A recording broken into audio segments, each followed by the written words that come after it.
తిరుమల శ్రీవారిని నటి మాజీ ఎంపీ జయప్రద దర్శించుకున్నారు. ఉదయం నైవేద్య విరామ సమయంలో స్వామివారిని దర్శించుకొని ధ్వజస్తంభంకి మొక్కి మొక్కులు తీర్చుకున్నారు. దర్శన అనంతరం రంగనాయకుల మండపంలో వేద అర్చకులు వేదాశీర్వచనం చేసి పట్టు వస్త్రాలతో సత్కరించి స్వామివారి తీర్థ ప్రసాదాలు అందజేశారు.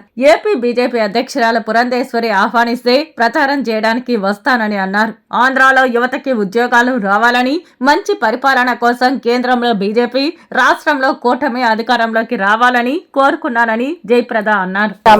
బంగారు ఆంధ్రప్రదేశ్ గా చేయాలని, అలాగే మన ఆంధ్ర ప్రజలకి మన రాష్ట్రానికి స్టేటస్ కావాలని,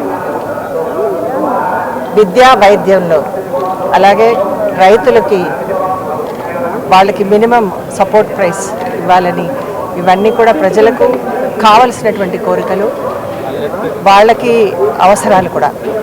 అలాగే ఈరోజు మనం ఉద్యోగాల కోసం, యువకుల కోసం ఎంతో పరితపిస్తున్నాము వాళ్ళకి.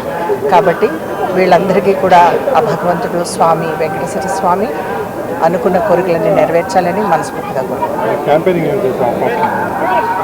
మళ్ళీ అదే చెప్తున్నా. నేను పురంధేశ్వరి గారు పిలిస్తే వస్తా.